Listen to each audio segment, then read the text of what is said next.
Et ces valeurs sont les valeurs du service, les valeurs de l'humilité, de la modestie, les valeurs de l'honneur. Le chrétien est un homme d'honneur. Et nous avons vu ensemble la valeur de la charité. Voilà le portrait robot d'un vrai chrétien, d'un vrai disciple de Jésus. Et ce soir, nous allons poursuivre en ajoutant deux autres grandes valeurs que l'apôtre Paul donne dans ce texte de Romains 12 pour caractériser le chrétien. Et premièrement, nous allons parler de la valeur du bien. Il est dit ceci au verset 9 de ce texte, Romains 12, verset 9, « Ayez le mal en horreur, attachez-vous fortement au bien. » Attachez-vous fortement au bien. Et il va dire aussi au verset 21, et nous le lions à ce verset 9, « Ne te laisse pas vaincre par le mal, mais surmonte le mal par le bien. » Et donc par deux fois dans ce texte, l'apôtre Paul va souligner la valeur, la vertu du bien comme une caractéristique essentielle de ceux qui se réclament de Jésus-Christ. Et nous pouvons le comprendre puisque Jésus lui-même était un homme de bien. Amen. La Bible nous dit tout simplement, il allait de lieu en lieu et il faisait du bien. Alléluia. Pourquoi? Parce qu'il était porté par le bien.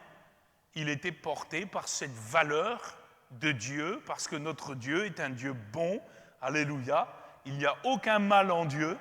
Il est le Dieu du bien. Amen. Et Jésus, qui est l'envoyé de Dieu, il allait de lieu en lieu portant cette valeur divine et il faisait du bien à tous ceux qu'il rencontrait, et particulièrement à ceux qui étaient sous l'emprise du mauvais, du malin. Il les délivrait, alléluia, et il leur permettait de marcher dans la vie nouvelle du Seigneur. Amen. Jésus était caractérisé par le bien. On pouvait dire de lui, c'est un homme de bien. Il fait du bien. D'ailleurs, lorsque Jésus passait quelque part, il laissait le bien sur son passage. Et voilà ce qu'est un vrai chrétien. Lorsqu'il passe quelque part, il doit laisser la marque du bien. Amen. Parce qu'il est porté par la vie de Jésus, parce qu'il est porté par l'onction de Jésus, par l'onction de l'Esprit. Alors il faut que nous définissions finalement cette valeur du bien ensemble. Et Paul va donner dans ce texte de Romains 12 une définition. Elle est au verset 2 et nous allons la lire ensemble. Il dit ceci: ne vous conformez pas au siècle présent, Romains 12, 2, mais soyez transformés par le renouvellement de l'intelligence, afin que vous discerniez quelle est la volonté de Dieu, ce qui est bon, agréable et parfait. Et littéralement, dans le texte original, ce qui est bien, c'est le même mot. C'est le même mot qui est employé au verset 2 ici, qu'on traduit par ce qui est bon, ce qui est bien, et qui est employé au verset 9 et au verset 21. Agathon en grec, ce qui est bien. Et finalement, on pourrait définir simplement ce qui est bien, c'est la volonté de Dieu. Amen. Laissez-vous porter par ce qui est bien. Et ce qui est bien, c'est la volonté de Dieu. Attachez-vous fortement à ce qui est bien. Et ce qui est bien, c'est la volonté de Dieu. C'est ce qui est bon, c'est ce qui est agréable, c'est ce qui est parfait. C'est ce qui est agathon et qui est finalement à l'opposé de ce qui est mal. Puisqu'il dit « ayez en horreur le mal, attachez-vous fermement au bien ». Donc on peut voir le contraste qu'il y a entre le bien et le mal. Vous vous souvenez de cet arbre de la connaissance du bien et du mal, qui malheureusement a fini par mélanger la vie des hommes, puisque Adam et Ève qui en ont mangé le fruit alors que cela était interdit. Et ils ont commencé malheureusement à verser dans le mal, à ce que le mal soit mélangé au bien, à tel point où aujourd'hui on appelle mal ce qui est bien et on appelle bien ce qui est mal. Et le chrétien, en Jésus-Christ, il a le pouvoir par l'Esprit de Dieu de refaire la différence et d'être porté seulement par ce qui est bien. Alléluia. Et donc à la suite de faire du bien et d'être un homme de bien, à l'image de Joseph, le fiancé de Marie. La Bible nous dit, c'était un homme de bien. Il ne voulut point diffamer Marie. C'était pas bon, c'était mauvais. S'il faisait ça, c'était mal. Mais lui, c'était un homme de bien. Il connaissait la volonté de Dieu. Même s'il ne voyait pas tout, même s'il ne percevait pas tout, même s'il ne comprenait pas tout, finalement, parce que ce qui se passait le dépassait. Marie était enceinte par la vertu du Saint-Esprit. Lui, il ne comprenait pas ça. Tant que l'ange ne lui avait pas parlé, il n'avait pas saisi tout ça. Mais c'était un homme de bien. Il avait cette foi et cette piété, cette vertu. Et puisque c'était un homme de bien, il a fait la volonté de Dieu. Et l'adjectif mal ou mauvais dans la Bible, c'est kakos. C'est ayez en horreur ce qui est kakos, ce qui est mal, ce qui est mauvais. Et ça signifie littéralement ce qui est empoisonné. On se souvient le fruit de l'arbre de la connaissance du bien et du mal. Il y avait, malheureusement, le Seigneur a dit, tu ne toucheras pas à ça. C'était comme un fruit empoisonné. Il a mangé. Le mal est entré dans son cœur. Ce qui est empoisonné, ce qui est pernicieux, ce qui est destructeur, ce qui est même injurieux, c'est ça, kakos, ce qui est mauvais. Et si vous voulez une image, pour moi, elle est symptomatique de la génération de Noé. Noé. Toutes les pensées des hommes, à ce moment-là, étaient tournées vers le mal, nous dit l'Écriture, Genèse 6:5. Toutes les pensées des hommes étaient tournées vers le mal. Mais au milieu de cette génération, il y a eu un homme de bien. Noé marchait avec Dieu. Noé était différent. Il avait une marque particulière et Dieu l'a sauvé. Et vous savez de quelle manière Dieu l'a sauvé du déluge. Et le Seigneur, Jésus, a dit, il en sera de même à la fin des temps. Ce sera comme dans la génération de Noé. On sera comme dans la génération de Lot. Et finalement, nous sommes dans cette génération, frères et sœurs, où, je le répète, le mal est appelé bien, le bien est appelé mal. Et finalement, on ne sait plus sur quel pied danser d'un point de vue humain, n'est-ce pas? Mais nous connaissons la volonté de Dieu. Nous savons ce qui est bon, agréable et parfait. C'est écrit. Nous savons ce qui est de Dieu et ce qui ne l'est pas. Nous avons une conscience éclairée par l'Esprit de Christ qui nous a permis maintenant, par sa grâce, de discerner ce qui est bien. Et voilà pourquoi le prophète Michée pouvait dire « On t'a fait connaître, ô homme, ce qui est bien ». Et ce que l'Éternel demande de toi, c'est que tu pratiques la justice, que tu aimes la miséricorde, que tu marches humblement avec ton Dieu. Voilà, on t'a fait connaître. Parce que frères et sœurs, et c'est là le privilège des enfants de Dieu, c'est là le privilège des vrais croyants, c'est d'être loin de l'Esprit de Christ, c'est d'avoir la pensée de Christ, c'est d'avoir l'Esprit de Christ qui habite en eux et qui leur permette de connaître ce qui est bien. Amen. Mon frère, ma sœur, puisque tu connais ce qui est bien, sois un homme, une femme de bien. Amen. Et aie le mal en horreur. Il ne s'agit pas de haïr les gens. La Bible parle de l'amour pour les âmes. L'amour pour les âmes perdues. Ils sont dans le mal. Ils ne connaissent pas le bien. Ils n'ont pas la conscience éclairée. Ils ont le mélange dans leur cœur, dans leur vie. Même si au fond des cœurs de tout à chacun, il y a la pensée de l'éternité. Malheureusement, toutes les pensées des cœurs sont tournées vers le mal. Il y a une tendance. Et nous prions que Dieu les éclaire. Amen. Prions que Dieu les sauve. Prions que Dieu leur fasse connaître. Nous aimons les âmes, mais nous haïssons le péché. Nous haïssons le mal. Nous ne voulons pas en entendre même parler. L'apôtre Paul disait qu'il ne soit même pas nommé parmi vous. Les choses qui pourraient être dégradantes, qui sont contraires à la volonté de Dieu. Non. Nous sommes liés au bien. Amen. Et quelque part, on ne peut développer cette valeur du bien que par l'opposition au mal. Et donc, si je veux grandir dans le bien de Jésus-Christ, et finalement être un homme de bien, être une femme de bien et faire du bien et laisser le bien sur mon passage, et il va falloir que je prenne mes distances avec le mal. Et voilà pourquoi aussi le psalmiste pouvait dire dans le psaume 97, verset 10, « Vous qui aimez l'Éternel, haïssez le mal. » Vous qui aimez l'Éternel, haïssez le mal. Et nous savons ô combien, dans cette fin des temps, il y a une séduction, n'est-ce pas? Pour que même les élus, ce qui est mal, soit comme coloré de bien à leurs yeux. Et nous avons besoin de garder notre cœur. Et pour développer cette vertu, il nous faut joindre à notre foi toutes les qualités de l'esprit. C'est ce que dit Pierre dans son épître. À cause de cela, faites tous vos efforts. Oui, devenir un homme de bien, devenir une femme de bien, ça nécessite les efforts de la foi. Faites tous vos efforts pour joindre à votre foi la vertu, à la vertu la science, à la science la tempérance, à la tempérance la patience, à la patience la piété, à la piété l'amour fraternel, à l'amour fraternel la charité. Parce que si ces choses sont en vous, si ce bien-là, le bien de l'esprit, le bien du fruit de l'esprit, si toutes ces choses-là sont en vous et ils sont avec abondance, elles ne vous laisseront point oisifs ni stériles pour la connaissance de notre Seigneur Jésus-Christ. Amen. Eh oui. Et vous savez ce qu'on dit de la oisiveté. C'est la mère de tous les vices.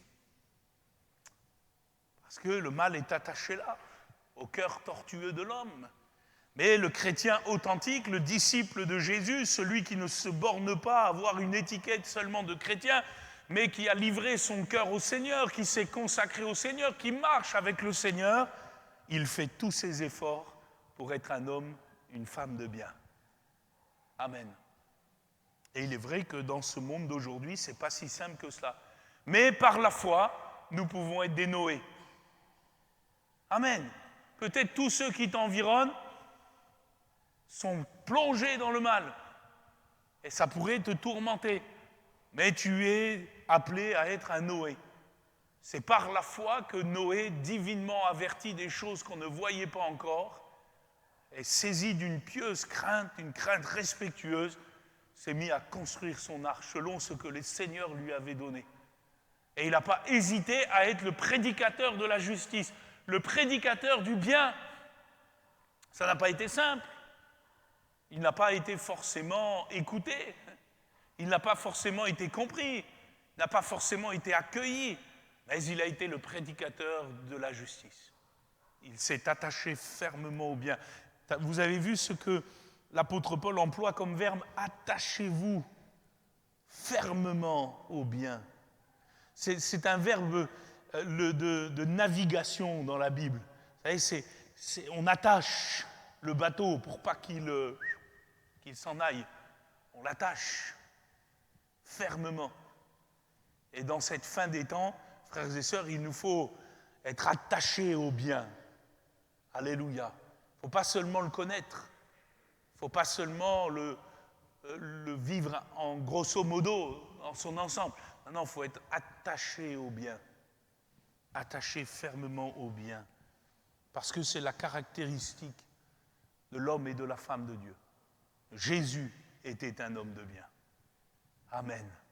Il faisait du bien. C'est la valeur du bien. Et je veux ajouter conjointement à cette valeur du bien ce soir une deuxième vertu qu'on trouve dans ce texte de Romains 12, au verset 10, qui suit. Cette valeur du bien, c'est ce que je vais appeler l'empathie, la compassion, l'empathie. Vous savez, quand on est animé par le bien, on ne peut qu'avoir un cœur miséricordieux. La compassion, l'empathie. Il dit, par amour fraternel, soyez pleins d'affection les uns pour les autres. Amen. Et puis il va ajouter au verset 15 et 16, réjouissez-vous avec ceux qui se réjouissent, pleurez avec ceux qui pleurent, ayez les mêmes sentiments les uns envers les autres. Et ça, c'est bien. C'est ce qui est bon, agréable et parfait devant Dieu. Et on retrouve encore Jésus là. Est-ce que Jésus avait plein d'affection pour les siens? Il était tellement, excusez-moi l'expression, attirant. Je ne parle pas d'un point de vue physique, je parle d'un point de vue spirituel. Le Seigneur était tellement aimable. C'était tellement un homme de bien que même Jean a fini par mettre sa tête sur son épaule. Jésus était plein d'affection. Il avait une tendresse, au point que même les petits venaient dans ses bras pour qu'il soit béni. Et dans le verbe bénir, il y a le mot bien. Quand je bénis, je dis du bien, je fais du bien. J'annonce le bien, je proclame le bien. Je bénis. Voilà pourquoi dans ce texte, cette vertu du bien va même nous aider à bénir ceux qui nous persécutent et ne pas maudire.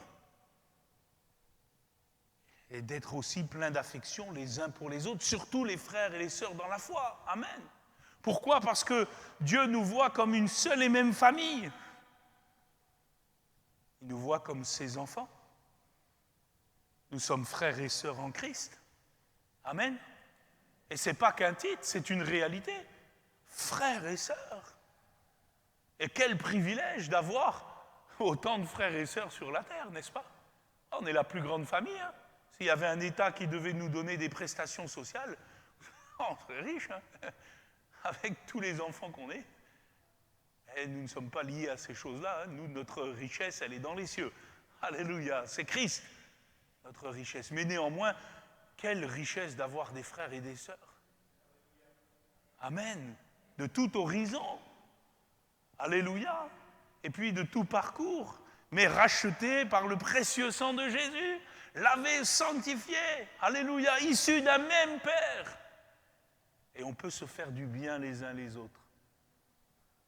Par l'empathie, par la compassion, par cette capacité à s'identifier à ce que l'autre vit, ce que l'autre traverse, ce que l'autre ressent. C'est ça l'empathie. Réjouissez-vous avec ceux qui se réjouissent, pleurez avec ceux qui pleurent. Jésus avait cette valeur. Il pouvait se réjouir à table avec les siens. Puis quand il s'agissait de pleurer, le Seigneur était là. Quand la veuve de Naïn pleurait avec le cortège qui emmenait son fils, son unique, là dans le cimetière parce qu'il venait de décéder, Jésus a été remué. D'ailleurs, c'est l'expression littérale de la compassion. Lorsqu'il est écrit dans la Bible que Jésus fut ému de compassion. Jésus ému de compassion. Littéralement, c'est remué dans les entrailles. Quelque chose s'est passé, il voyait ça, ça le prenait là. Excusez-moi, comme aux tripes, il avait des douleurs de voir la souffrance. Jésus ne connaissait pas l'indifférence. Jésus ne connaissait pas l'insensibilité. Jésus était ému de compassion. Un jour, il voit la foule, il débarque. C'est le cas de le dire, il sort de la barque, il débarque. Et il voit la foule. Mais il ne la voit pas comme on la voit au marché, excusez-moi l'expression. Il voit les cœurs, il discerne, il voit la foule. Il est ému de compassion. Une foule qui est languissante, abattue, comme n'ayant pas de berger. Et il se tourne vers ses disciples. Priez le maître de la moisson, qu'il envoie des ouvriers dans sa moisson. Il est le berger par excellence, il est l'ouvrier par excellence. Mais il a fait de nous des ouvriers dans sa maison, dans sa moisson, des ouvriers avec Dieu. Et il est impossible que le chrétien soit dur comme la pierre. Il est impossible que le chrétien soit de marbre, indifférent, insensible. Ce n'est pas la marque de Jésus. Ceux qui se réclament de Jésus doivent avoir un cœur de chair. Je changerai ton cœur de pierre en un cœur de chair et j'y mettrai mon esprit. Pourquoi je dis cela? Parce que parfois, on se cache derrière notre caractère pour essayer de justifier notre rudesse, pour essayer de justifier notre manque d'empathie, pour essayer de justifier notre manque de sentiments. Non pas qu'il nous faut verser dans la sentimentalité, mais il nous faut exprimer la compassion de Dieu. Et parfois on dit, mais moi j'exprime rien, je suis comme ça, on m'a éduqué comme ça, je suis dur. Ah, je dis, Seigneur, heureusement que tu n'es pas comme ça. Hein. Ça a été compliqué, hein, si jamais, vous imaginez si jamais le Seigneur nous dit « je t'aime ». Imaginez si jamais le Seigneur, dans sa tendresse, nous console par une parole, par une grâce. Vous avez déjà ressenti la présence consolatrice de Jésus dans des moments d'affliction où vous avez ressenti l'Esprit de Dieu comme s'il posait sa main sur votre épaule et tendrement vous donnait quelques mots par sa parole. Vous avez pleuré comme un enfant, n'est-ce pas? On a pleuré comme des gamins de sentir le Seigneur qui, malgré parfois même nos fautes, n'est-ce pas? Malgré nos égarements, nos manquements, nous a quand même recueillis, nous a soignés comme une brebis qui s'était cassé la patte par inadvertance. Il nous a mis sur son épaule, il nous a ramenés à la maison de la joie.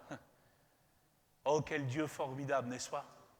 Et moi, je crois que le chrétien, il doit ressembler au Seigneur.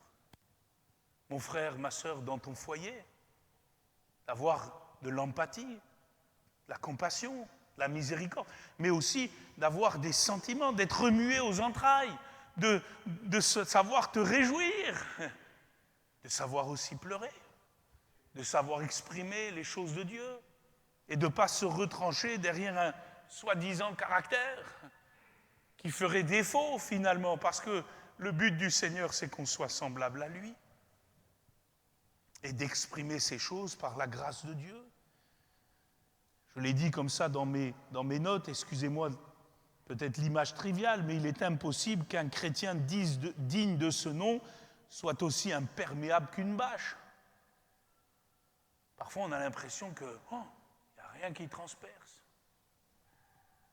Nous sommes appelés dans le texte par l'apôtre à l'affection. L'affect. En grec c'est pathos. On le retrouve dans empathie. Empathie.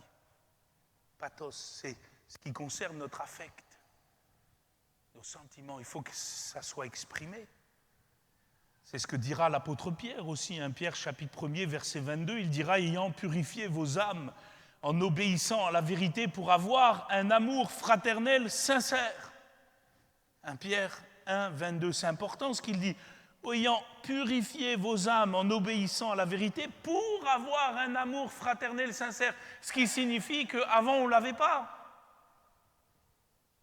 Et maintenant, par l'Esprit, on peut l'avoir. Cet amour fraternel sincère, vrai, authentique. Aimez-vous.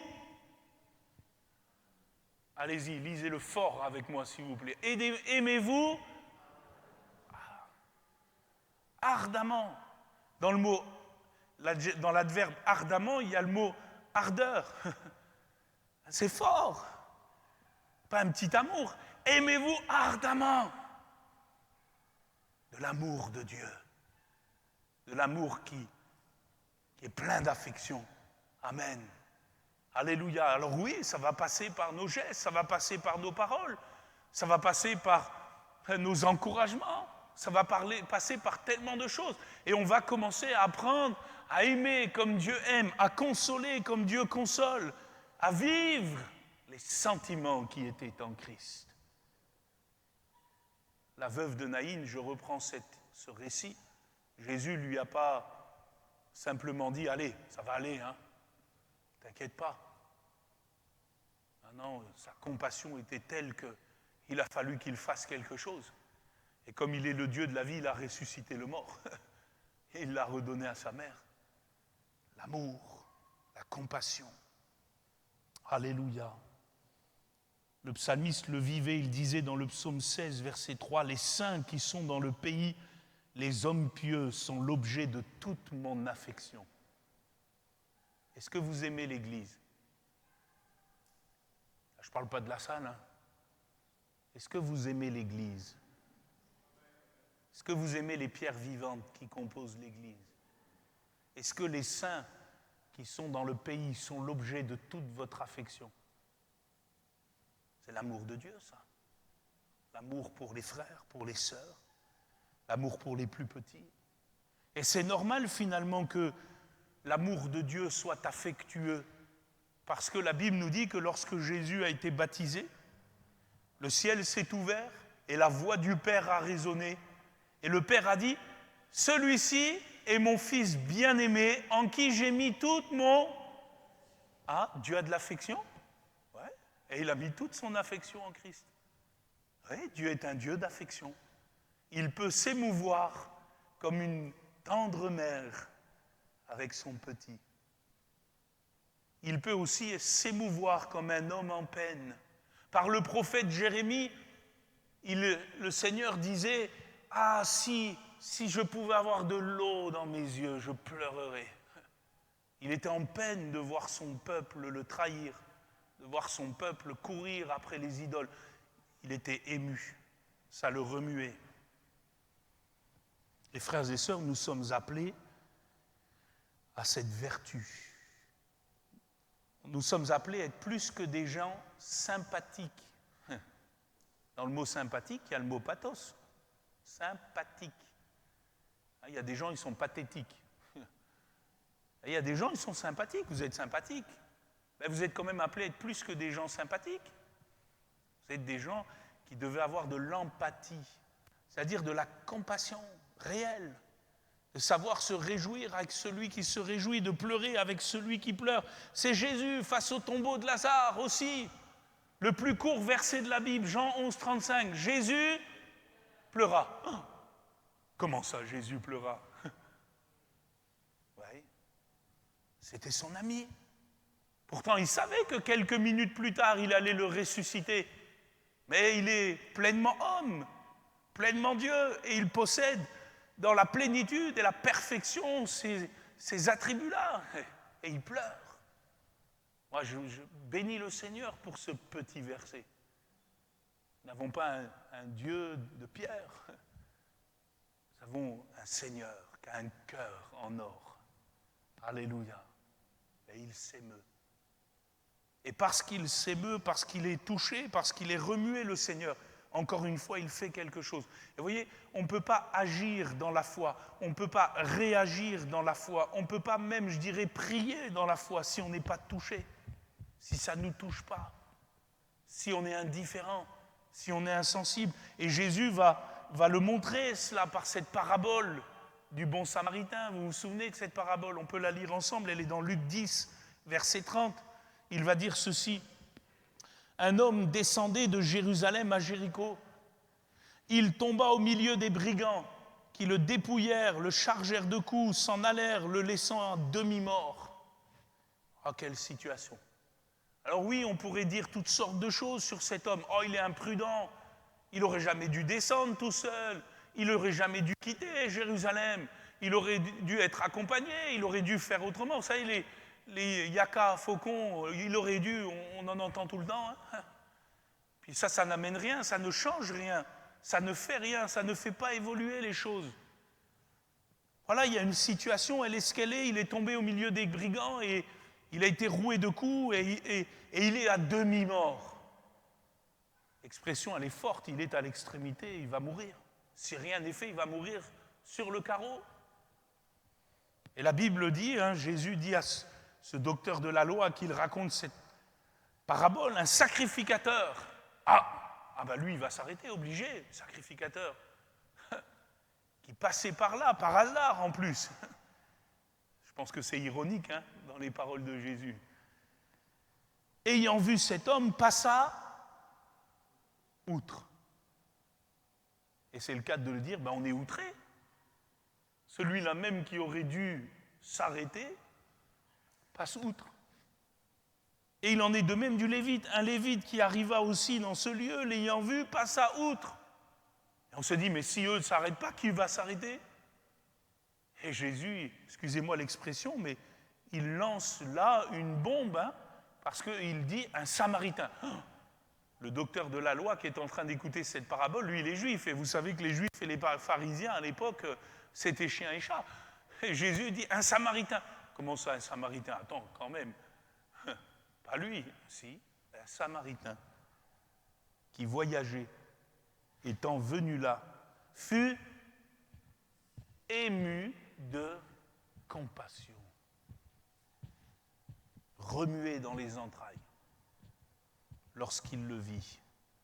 Et quelque part, c'est fort parce que ce Samaritain, il n'était pas le bienvenu sur ce chemin-là. Jérusalem, Jéricho, c'est le chemin des Juifs. Il n'est pas le bienvenu là. Alors non seulement il n'est pas le bienvenu, c'est l'étranger, c'est celui qu'on ne respecte pas, et c'est lui qui va être ému de compassion pour cet homme. Il va s'approcher. Il s'approcha, banda ses plaies, versant de l'huile et du vin. Vous voyez, quand la compassion nous saisit, quand on a l'empathie de Christ, on agit. Il y a de l'action. Il y a quelque chose qui se passe. Et puis il le mit sur sa propre monture. Il le conduisit à une hôtellerie. Il prit soin de lui. Le lendemain, il tira 2 deniers, les donna à l'hôte et dit « Aie soin de lui.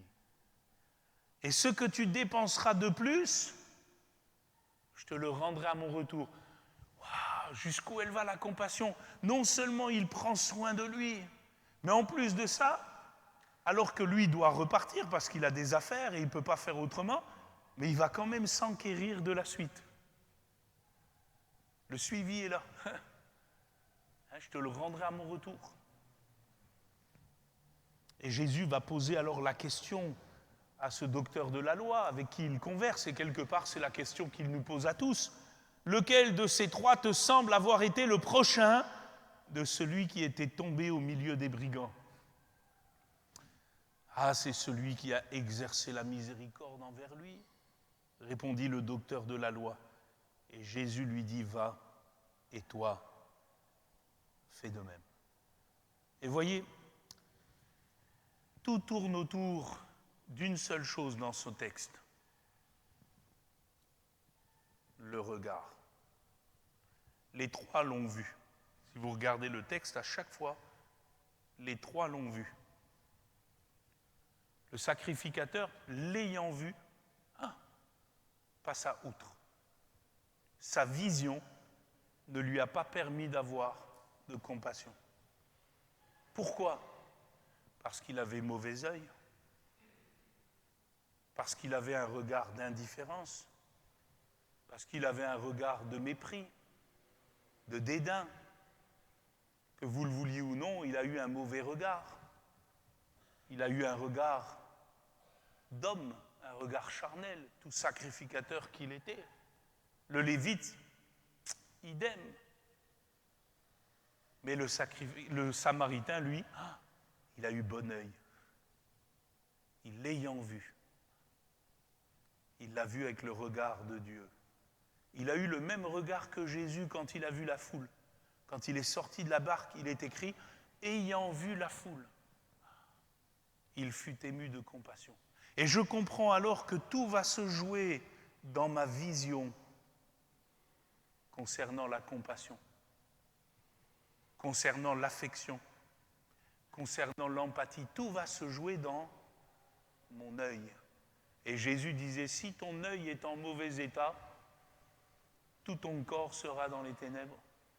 Mais si ton œil est en bon état, littéralement, s'il est simple, s'il est propre, s'il est juste, si tu as une bonne vision, la vision va nourrir la compassion.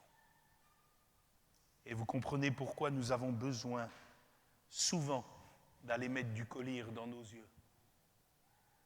Le collyre du Seigneur. Parce que naturellement, dans notre nature charnelle, pécheresse, on a mauvais œil souvent. On a souvent des regards qui ne sont pas justes. On a souvent des calculs. On a des regards de jugement. On a des regards de critique. On a des regards de mépris. On a des regards qui rabaissent.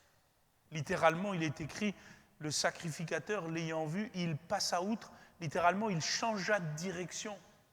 C'est terrible, le regard qui vous fait changer de direction. Ça arrive, ça. On dirait au XXIe siècle, c'est le regard qui vous fait changer de trottoir. Vous êtes sur un trottoir. Pas ça. Mon frère, ma sœur, quel est ton regard? Quel est ton regard sur les âmes perdues? ceux qui t'entourent, même ceux qui te font du mal. Quel est ton regard sur les hommes blessés le long du chemin? Est-ce que tu es remué? Parce que tu ne peux pas prier sans être touché. Moi, j'ai remarqué une chose, que vous le vouliez ou non, on prie, on intercède sur ce qui nous touche. Vrai ou pas? Ah oui. Sinon, c'est des vaines redites, c'est des vaines prières. Les prières qui montent au ciel, excusez-moi l'expression, c'est les prières qui sortent de là. Parce qu'elles nous touchent, elles nous prennent. Voilà. C'est ce que disait Dieu à Ézéchias. J'ai vu tes larmes. C'est les prières qui nous imprègnent. Et ce sont les prières finalement qui nous touchent. Et il faut le dire, parfois, on n'est pas touché par ce que nous devrions être touchés. On est souvent touché par nos propres besoins. On a souvent des prières égoïstes qui nous concernent. Quand ça nous touche de près, oulala, on va même jeûner et prier. Alors quand il s'agit de prier pour les gens qui sont sur le bord du chemin, on n'est pas toujours touché. Seigneur, pardonne-nous, nous n'avons pas toujours un bon regard. Donne-nous la vision d'en haut. Donne-nous le regard de la foi. Donne-nous le regard qui va nourrir la compassion. Alléluia. Même des gens entre nous,